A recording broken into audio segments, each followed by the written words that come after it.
আসসালামু আলাইকুম রহমতুল্লাহ। ভাই, আপনি যদি বাংলাদেশের একজন স্টুডেন্ট হয়ে থাকেন বর্তমানে, এবং ধরেন আপনি ঢাকা ইউনিভার্সিটি বা ঢাকা মেডিকেল বা বুয়েট কোথাও চান্স পান নাই, কোনো জায়গায় করেন না, আপনি সাধারণ একজন শিক্ষার্থী, হয়তো অনেক মন খারাপ, খুবই হতাশার, কোনো কলেজে পড়তেছেন কিছু, সেক্ষেত্রে আমি দেখি কি জানেন, আপনার জন্য জান্নাতে যাওয়ার সুযোগ অনেক বেশি।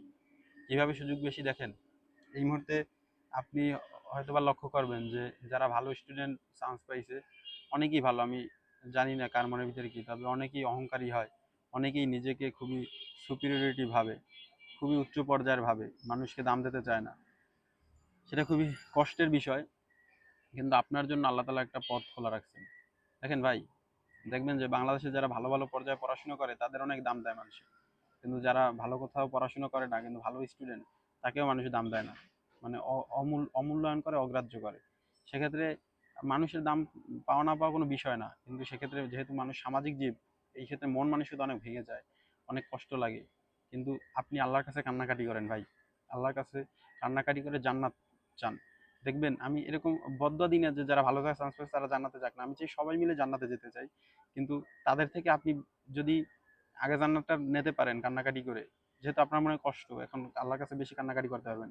তাহাজ্জুদ পড়েন, নিয়মিত নামাজ আদায় করেন, আল্লাহর কাছে কান্নাকাটি করেন। আমরা আগে জান্নাতটা পাইলই, এরপর ধরেন এরা তো দুনিয়া অনেক কিছু পাইছে না, আমরা তো ধরেন পাইনি, অনেক কিছু মাহারাম হয়েছি। তার মানে আল্লাহ তালা আমাদের কিন্তু বেশি ভালোবাসে। আমরা যদি আগে জান্নাতটা পাই, এটা আমাকে লোক অনেক লাভ, এবং আল্লাহ তালা আমাকে জান্নাত দিতে চাই দেখি এই কষ্টটা আমাকে দিয়েছে। তাহলে চলেন আমরা সকলে আল্লাহর প্রিয় হয়ে যাই, দৈনিক তাহাজ্জুদ করে আল্লাহর কাছে কান্নাকাটি করি, অবশ্যই আমরা জান্নাত পাবো। আর জান্নাত পাওয়ার পর দেখবেন যারা, আমি মানুষের উপর বরদোয়া দিতে চাই না, বরদোয়া দিতে চাই না, তারপরে যারা ভালো জায়গায় চান্স পাইছে কিন্তু আল্লাহ তালা এত বড় নেয়ামত পাইও আল্লাহর প্রিয় হইতে পারে না, প্রিয় হবে না, বা আল্লাহ তালা তাদেরকে হেদায়েত দেবে না, আমি চাই আল্লাহ তালা সকলকে হেদায়েত দেয়। সেক্ষেত্রে তারা যদি জান্নাত না পায়, আমরা যদি পাই, সেক্ষেত্রে কতটা, সে সময় কিন্তু তারা আফসোস করবে, আমাদের আর আফসোস থাকবে না। আর এদিকে যদি আমরা এখন ভালো ইউনিভার্সিটিও পাইনি, মানুষের কথা টথা শূন্যের পরও যদি জান্নাতও না পাই, এর থেকে বড় হতাশার এবং চরম লজ্জার বিষয় আর কিছু হতে পারে না। খুবই কষ্ট নিয়ে কথাটা বললাম।